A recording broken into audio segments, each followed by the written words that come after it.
تیسری حدیث،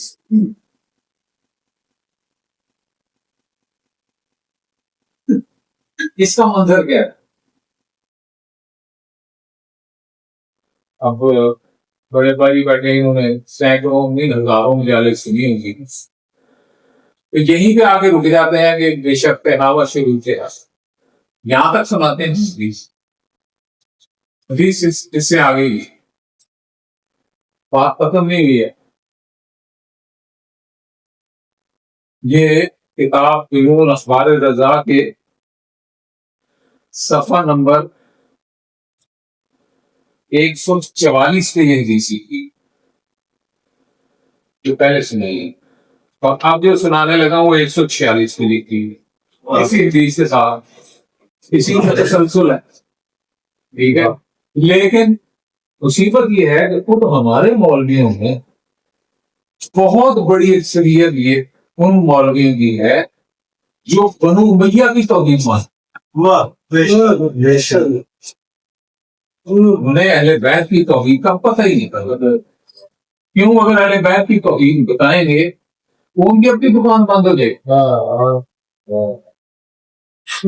ٹھیک ہے، اس لیے وہ یہ روایتیں نہیں ہوتا۔ میں نے آپ کو سنائی کی بات، وہ مولوی صفدر نصفی والے عمری صاحب کی کتاب جو ہے حکومت اسلامی یا ولایت عربی، اس کا کراچی سے ترجمہ ہوا تھا سن 63-64 میں۔ وہ میں کراچی گیا، مجھے ملا، میں اٹھا کے گیا، کتاب پڑھی تو اس میں ایک پیراگراف مجھے بڑا پسند تھا، مجھے بڑا خیال ہے۔ پھر یہ ہوئی سن 75-76 کی بات ہونی ہے، ایگزیکٹ نہیں آئے گی، اسی قریب کی، مطلب میری اسٹوڈنٹ لائف کے آخری سالوں کی بات۔ مولوی صفدر نقوی نے اسی کتاب کا ترجمہ کیا اور وہ لاہور والوں نے چھاپ دی۔ میں نے وہ بھی خریدا، خرید کے ساری کتاب پڑھی اور میں وہ پیراگراف پہ انتظار تھا، کراچی والے ترجمے میں مجھے سب سے زیادہ پسند آیا۔ اس میں وہ پیراگراف آئی لائک پیرا کیا تھا، جملے کیا تھے، غنی صاحب دیکھتے ہیں کہ پاک خاندان کی ولایت تکوینی مقام محمود پر قائد ہے پاک خاندان۔ ولایت تکوینی کیا ہوتی ہے؟ کون فیکون کی طاقت سے بنا لیں، استعمال کرنا۔ غنی صاحب کہتے ہیں کہ مقام محمود پر قائد ہے، جس طرح اللہ کن فیکون کہتا ہے تو اسی طرح یہ بھی کن فیکون کہتا ہے۔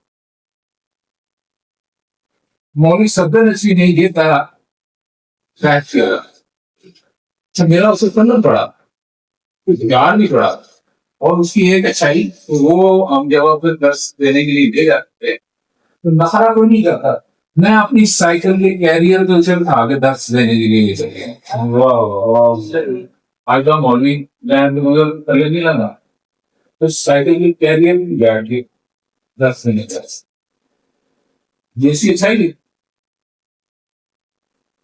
اب میں نے اسے کہا مولوی صاحب کسی ڈنڈی مار دی، میں نے کسی نے پیرا نقل نہیں کیتا، ایرا ترجمہ نہیں کیتا، تو میں کہا بھائی کون منہ سے جو ہے نا کھڑا کر دے جواب بتا دیتا، لہذا ساری شیعہ کو مشرک بنا دیا۔ میرے اس کو یہ توحید پسند ہو چنانچہ اس نے خیانت کی اور غنی صاحب کے پورے اس پیراگراف کو ہی یاد کر۔ یہ مصیبت ہے، ہمارے مولوی جو ہے نا وہ بنو امیہ کا دیا ہوا دین اس میں کمفرٹیبل، ان کے نزدیک بنو امیہ کی دی ہوئی توحید ٹھیک ہے، اس سے آگے جائیں گے تو شرک ہو گئے۔ حالانکہ اس وقت میرے علم میں نہیں تھا یہ باتیں، ورنہ میں چاہے مولوی صفدر نقوی سے بحث کرتا، یہ چیزیں بعد میں علم میں آئیں، وہ حدیث قدسی خداوند عالم فرماتا ہے کہ اے آدم کے بیٹے، میں شہنشاہ علم جل لا جلال، میں جو چاہتا ہوں کن کہتا ہوں ہو جاتا ہوں۔ اگر حدیث قدسی ہے. اگر عوامر و نواہی میں عوامر آرڈر اسٹے کرو، نواہی آرڈر کیا نہیں کر،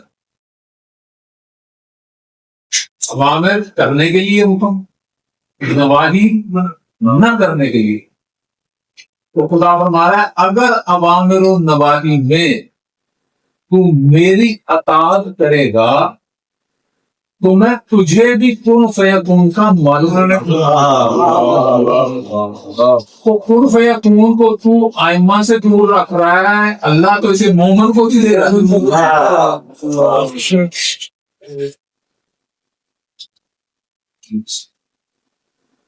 تو مومن جب اتنا بڑا ہو جائے گا،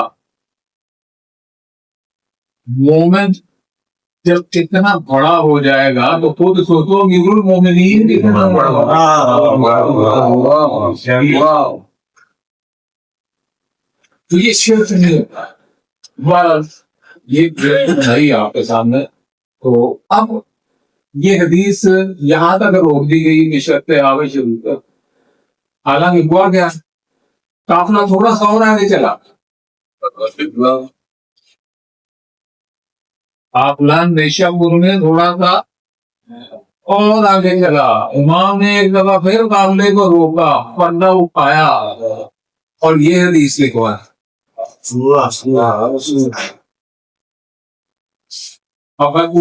وہ اس کا جو سلسلہ وہ پڑھنے لگا، پہلیوں کو میں نے نہیں پڑھا، یہاں مزہ لیں گے پڑھنا ہے.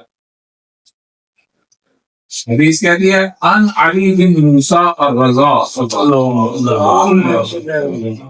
ان عبید اپنے بابا سے، ان آبائی اپنے آبائی طاہرین، ان علی بن ابی طالب علیہ الصلوۃ والسلام. سمجھ رہے ہیں نا؟ نہیں کی اور یہ حدیث اس رستے سے ہے، اس سلسلے سے ہے. ان نبی اور یہ کائنات کن سے بھی ان جبرائیل حضور نے کس سے لی؟ جبرائیل. ان میکائیل جبرائیل نے کس سے لی؟ ان اسرافیل میکائیل نے کس سے لی؟ اسرافیل.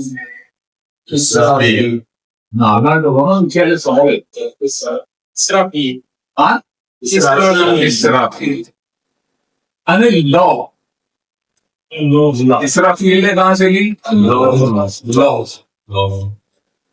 ان القلم لوح نے کس سے لی؟ قلم سے. قلم نے کیا کہا؟ یقول اللہ عز و جل، مجھے اللہ عز و جل نے فرمایا. ٹھیک ہے، یہ سلسلہ سارا لکھ دیا تاکہ اگلا جملہ جو ہے نا وہ آپ کو ہضم ہو. ٹھیک ہے، یہ سارے سلسلے سے اللہ نے کیا فرمایا؟ ولایت و ولی ابن ابی طالب کی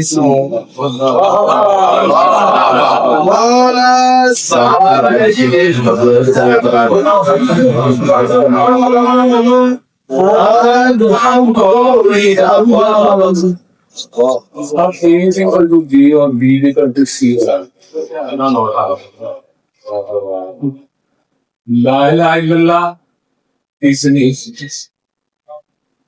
ولایت مولا میر کائنات تیسری. تو لا الہ الا اللہ کس کے برابر ہو گیا؟ سویا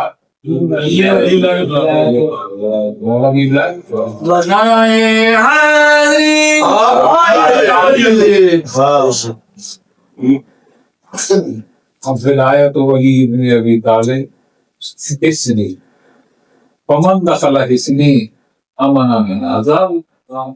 جو اس قلعے میں آ جائے گا وہ عذاب سے کیا بات ہے. اب مولا والی خراسان سے کتنے خوبصورت انداز سے ایک ہی دن میں چند منٹوں کے فاصلے پر لوگوں کو کیا سمجھایا. کیا سمجھایا.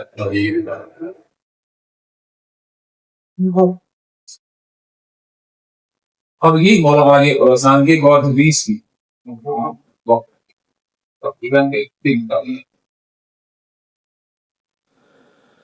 آپ کو کئی دفعہ سنائی بھی.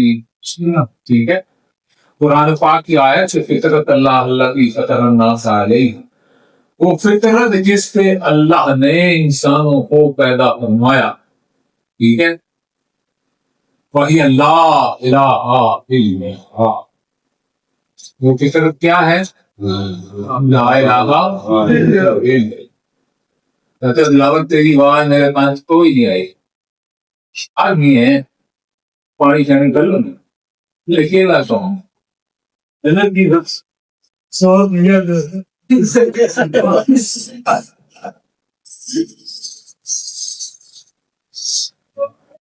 کیا ہے فطرت جس میں انسان کو پیدا کیا گیا؟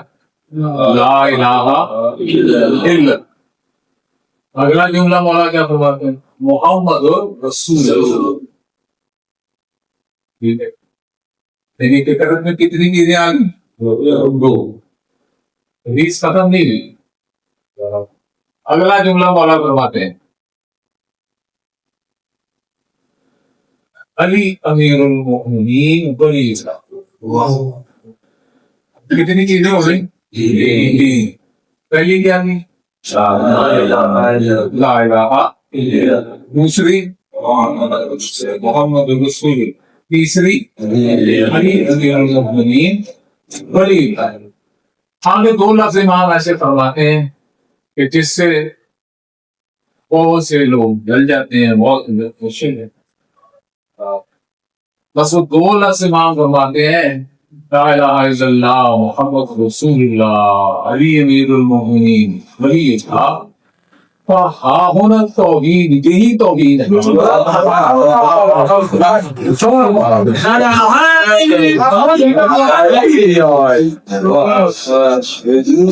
اب مجھے بتائیں کیا صرف لا الہ الا اللہ کہنے سے توحید پوری ہو جاتی ہے؟ ہاں، آپ کو لا الہ الا اللہ بھی کہنا پڑے گا، محمد رسول اللہ بھی کہنا پڑے گا، علی امیر المؤمنین ولی اللہ بھی کہنا پڑے گا. یہ تینوں اکٹھے کریں گے تو توحید پوری ہو گئی. توحید مکمل نہیں. اب اگر آپ کی اذان میں یہ تینوں ہیں تو اذان میں توحید پوری ہے. اگر نہیں تو توحید ہی پوری ہے. وہ قرآن کہتا ہے نا میں منہ پہ نمازاں مار دیں گے. تم نے توحید ہی پوری نہیں کی، نماز کے بھی پڑھ دیا. اقامت میں اگر یہ تینوں ہوں گے تو اقامت قابل قبول ہے، نہیں ہوں گے اقامت منہ پہ بچ جائے گی. اور اگر تشہد میں یہ تینوں ہوں گے تو تشہد قبول ہو جائے گی. اگر نہیں ہوں گے نماز منہ پہ بچے گی، تو یہیں کرے گا، یہیں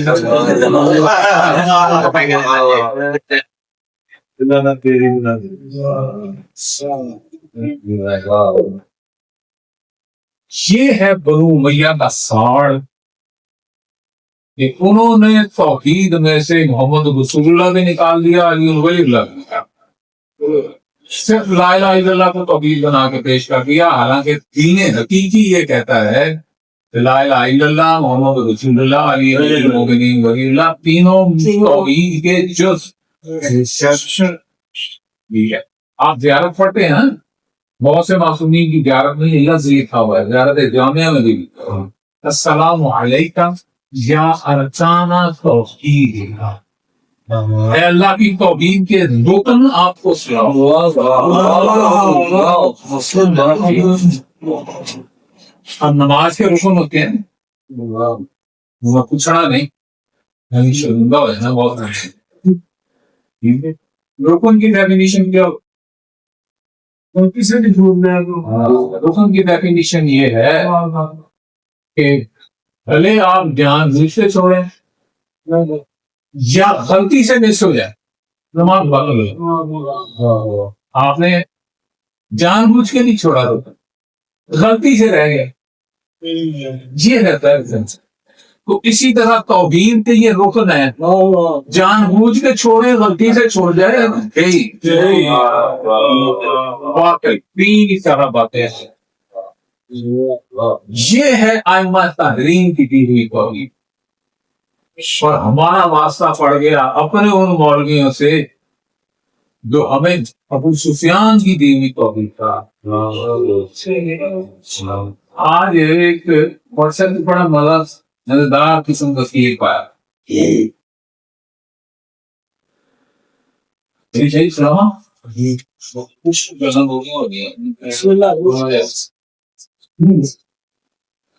اس میں لکھا ہوا ہے کہ مولوی جواد نقوی وہ کوچوان ہے جو غدیر کا نعرہ لگا کر سواریاں بٹھاتا ہے اور پھر جا کے ان کو سے پیچھے نہیں چھوڑا۔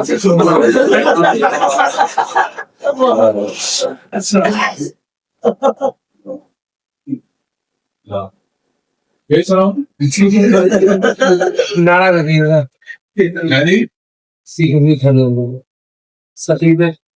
ہاں جی، دیوان نقلی وہ کوچوان ہے، اپنے ٹانگے کی سواریاں باندھا ہے، کہنا او غدیر چلیے، سواریاں غدیر دے نام تے بہ جاندی ہیں نا، سواریاں بھی جا کے سٹینگے لان وہ اج کل بھی خلاف راج دا یہ بول کرنا انہاں میں دس دن سارا بہت آئے بہت کی کرتا ہے اور وہ ہی آدھا بکی ہاں جی پاکستان کی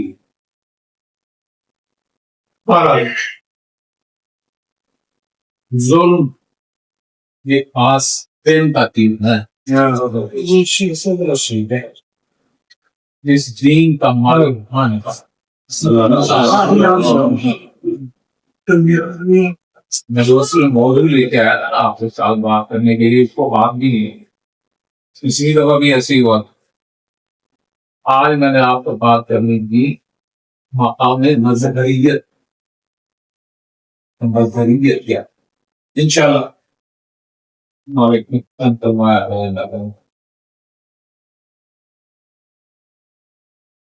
کون قریب اللہ کا مظہر کامل۔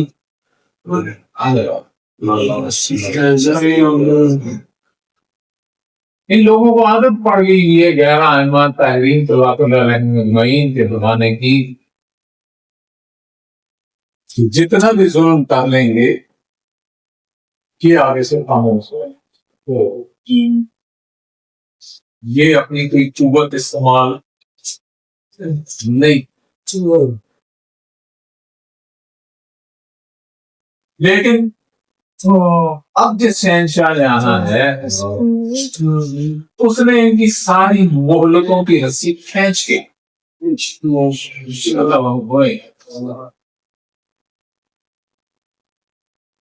اور ان کی نسلیں اور مزے کی بات یہ ہے کہ ابتدا شیعہ مولویوں سے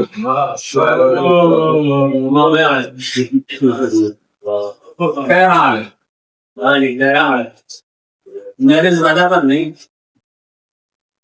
ابتدا شیعہ مولویوں اور شیعہ مولویوں کے بارے میں یہ ہے کہ یہ اپنی سواریوں پہ کتابیں ہر کے مولا کے پاس لے کر جائیں گے مناظرہ کرنے کی، اور مناظرہ اس بات کے اوپر ہوگا کہ آپ نعوذ باللہ قرآن کی تشریح غلط کر رہے ہیں، مقابلے میں دکھائیں گے کیا بنو بھیا کی روایتیں، امام آگے پہ کیا فرمائیں گے، جواب کوئی نہیں دینا پھر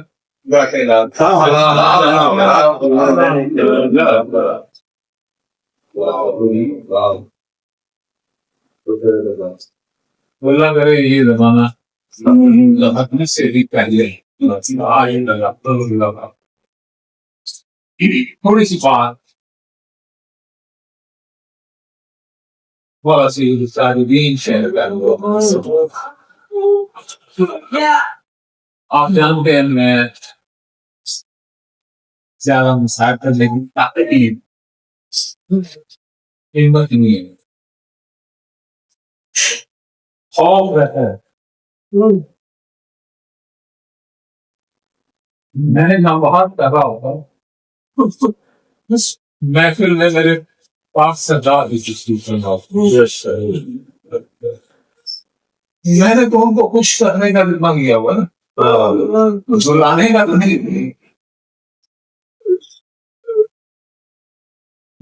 لیکن حکم کی اطاعت ضروری ہو جاتی ہے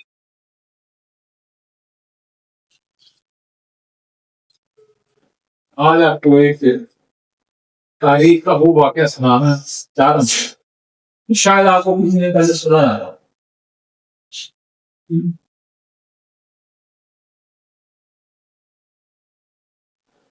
پاک قافلہ تسلیم و رضا جب کربلا سے چلا تھا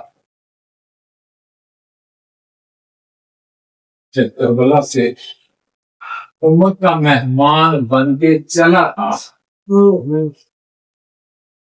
اس میں 64 خواتین 42 بچے کتنی خواتین بچے کتنے 42 اور جب یہ قافلہ فرعون شام کے دربار میں داخل ہوا اس وقت 20 خواتین کی 14 بچے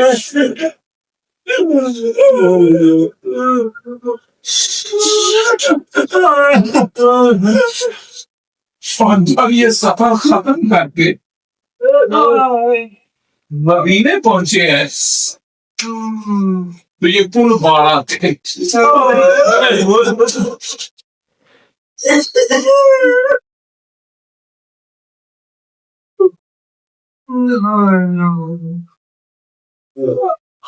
بعد میں پہنچے ہیں نا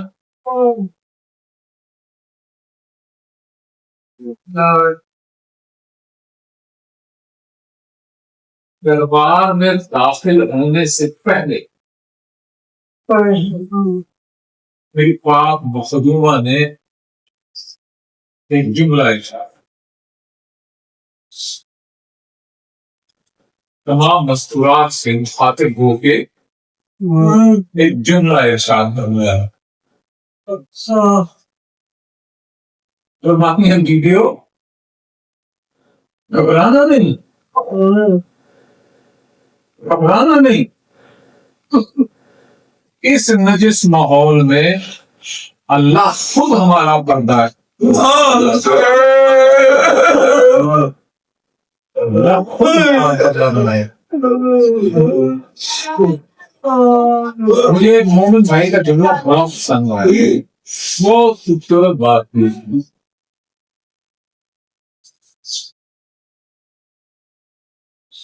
ایسا شریف وہ کہتا ہے کہ جب مدینے سے چلنے لگے تھے نا مولا غازی شہنشاہ نے بہنوں کو ایک زمانہ گھبرائے نہیں میں آپ کے پردوں کا ضامن اب سوال پیدا ہوتا ہے کہ کیا یہ ضمانت شرزگاہ نے بتا کی شہادت کے بعد ختم ہو گئی یا چل رہی شہید بغار وفا تو ویسے بھی نظر طبیع ہے خدا کی یعنی شینی میں شرکت ذاتی نمائندگی کے بارے میں بات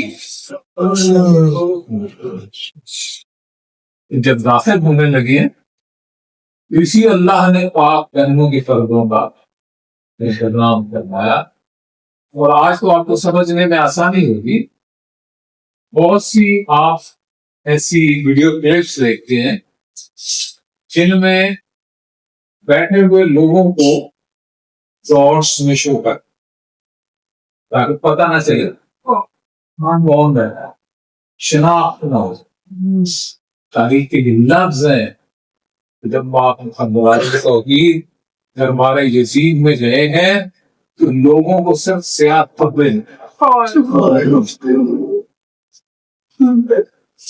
صرف سیاہ پکڑے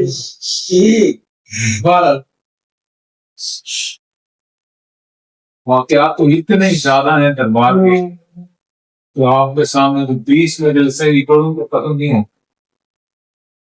بس ایک جو واقعات مولانا سید الساجدین کے والوں سے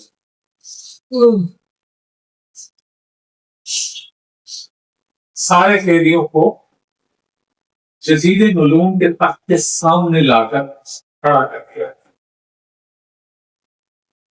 جزیر علوم نے حکم جاری کیا کہ ان قیدیوں کی رسیاں اتار دی. ان قیدیوں کی رسیاں اتار دی. یہ کہنے کے بعد وہ خود ممبر سے نیچے اترا، اپنے تخت سے، ممبر نہیں کہتا، تخت سے نیچے اترا، اپنا سنجر نکالا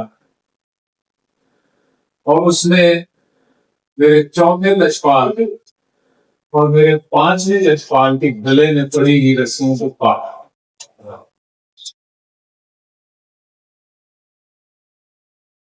اور جب رسیوں کو کاٹا اسے بے غیرت سے یہ نظر آیا کہ یہ رسیاں وہ اندر چپ چپا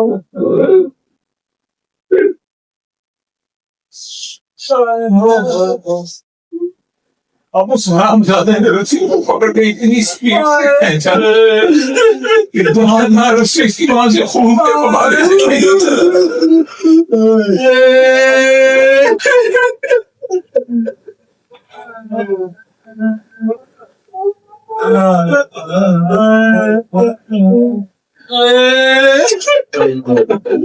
واپس تخت پہ آگے بیٹھا، دونوں کھڑے ہوئے ایک فچی کے قریب. تو اس پکشی کی دونوں آنکھیں باہر نکلی اور اس کے رخساروں کا گوشت کٹ کٹ کے رخسار اندر سے ہڈیاں اندر رکھتے،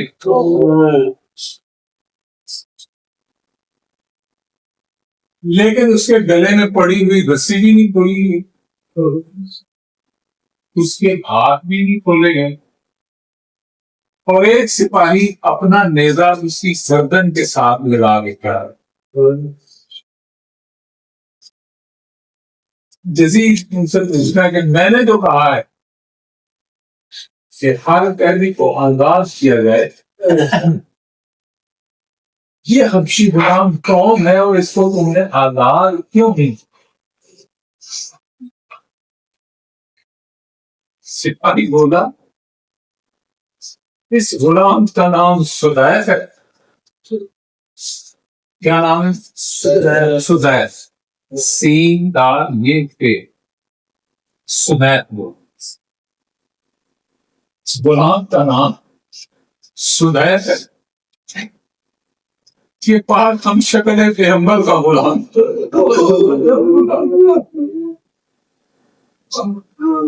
ہم جب اس کے ہاتھ کھولتے ہیں یہ منہ سے اتنی زور سے چیرتا ہے اور اتنے بین بلند کھڑتا ہے کہ دائیں بائیں ہر بندہ پریشان ہو جاتا ہے. ہم نے اس کی گردن پہ نیزہ اسی لیے رکھا ہوا ہے تاکہ یہ آواز نہ نکالے، اور اس کے ہاتھ اس لیے نہیں کھولیں گے تو پھر منہ میں بھاگ. وہ ملوم کہتا ہے اس کو میرے سامنے لے. اب جناب سلیف علیہ السلام کو اسی طرح رسیوں میں جکڑا ہوا لا کے یزید کے سامنے کھڑا کر دیا.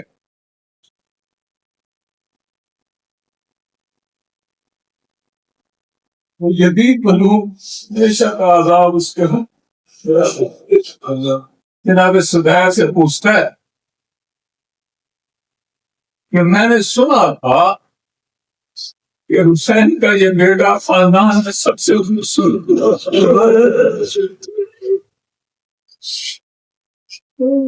مجھے اپنے آقا کی کچھ باتیں سناؤ. ہوا کیا کر رہا میں اس کے ساتھ جناب زبیر فرماتے ہیں اے ملون میرا آقا صرف خوبصورت نہیں تھا، میرا آقا تیرے اور میرے رسول کی بعین ہی شبیہ تھا. وہ چلتا تھا رسول کی طرح، وہ بولتا تھا رسول، وہ اٹھتا بیٹھتا رسول کی طرح. کہتا جب میدان کربلا میں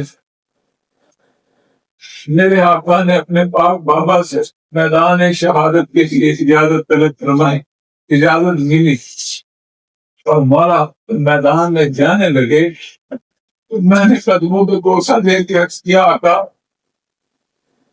پہلے مجھے غلام کو قربان ہونے دیں، پھر آپ جائیے گا.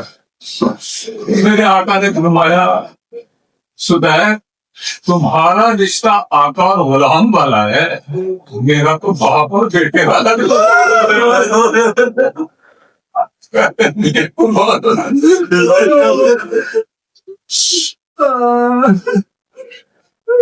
شہزادہ میدان میں کچھ کس گیا،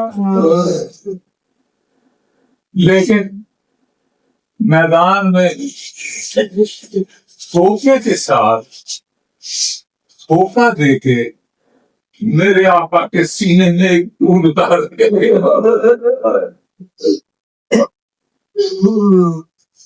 جب میرے آقا کے سینے میں وہ خون اترا تو آقا سین تو سنبھل نہیں سکا. امامہ دائیں طرف گر گیا، تلوار بائیں طرف گر گئی. میرے آقا نے فوراً بکال کی گردن سے اپنی باندھیں ڈالی اور بکال سے کہا دیکھو میرا بابا بڑا نہیں ہو سکتا، لاشیں اٹھا کے تک مجھے جلدی سے خیمے میں پہنچاؤ تاکہ میرے بابا کو میرے تک آنے کی شربت کھاؤ.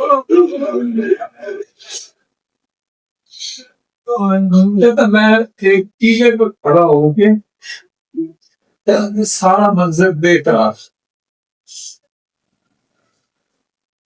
بکال کو رستہ نہیں مل رہا، فوجوں کا ہجوم اتنا زیادہ. اب یہاں پہ جناب سکھر سے بڑا عجیب چل رہا تھا. اس نے پیار کے لفظوں میں کہتا ہوں آپ پھر سمجھیے گا.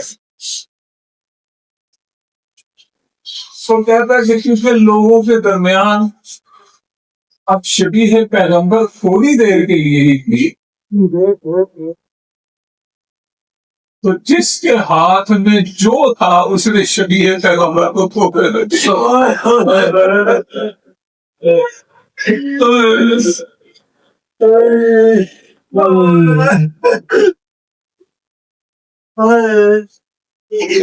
یہاں سے تھوڑی دور پہلے تھوڑی دور کے خیال سے باغ شہزادے کی باہیں بکال کی گردن میں ٹھہر نہیں سکی. میرا آقا بکال سے زمین پہ تشریف لے آئے. چند قدم بکال آگے بڑھا، اس کو محسوس ہوا کہ میرا آقا تو زمین پہ جا چکا. وہ فوراً واپس آیا. آپ اس نے اگلے دونوں پاؤں دنیا زمین پہ لگا کے آپ شہزادے کے منہ سے منہ لگا کے عرض کیا میرا آقا خیمہ بہت قریب ہے، جلدی سے ایک دفعہ پھر میری گھر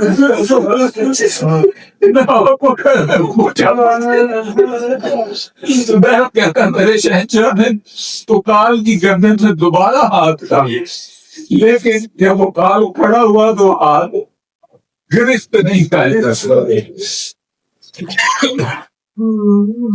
خدا کہتا ہے میں فوراً بھاگ کے اپنے آقا کی طرف گیا اور میں نے اپنے آقا سے کہا آقا تھوڑا بس کرے میں آپ کو کھانے میں لیتے آتا ہے میں اپنے بازوؤں میں اٹھا کے آپ کو لے کے چلتا ہوں لیکن میرے شہنشاہ نے فرمایا سجایا بات تیری حد سے بہت آئی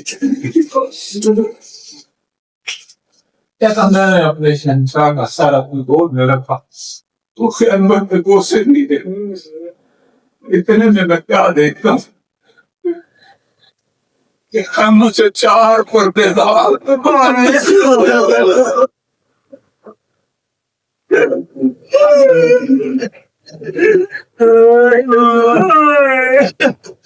چار بندے زندگی کے پاس مجھ سے برداشت نہیں ہوا کیا جا سکتا میں ان سے ساختگی سے اپنے منہ پہ کھینچنے لگا اب وہ منہ پہ چیخ رہا تھا کہ مجھے احساس ہوا کہ میری دونوں آنکھیں اپنے آقا پہ قربان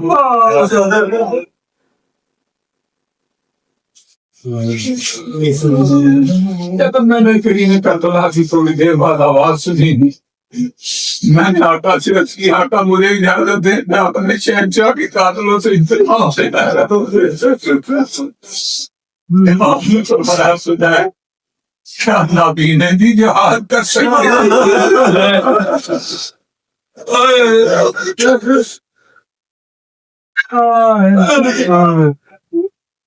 کہتا کہ اب جب بھی میرے ذہن میں وہ خیال آتا ہے تو میں اپنے منہ کو پیٹتا ہوں مجھ سے برداشت نہیں ہوگا میں اس حالت میں اپنے آقا کو دیکھتا ہوں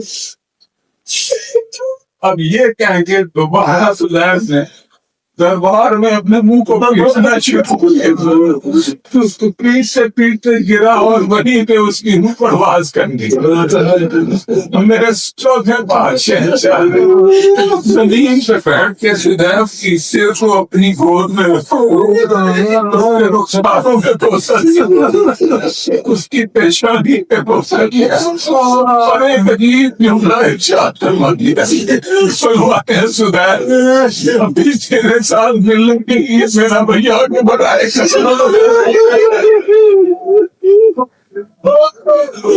اپنے طرح سے میرے بھیا کے سینے پہ بوسا دے مالک نے جلدی آئے جب اس آپ کا اندازہ شاہی کرتا ہوں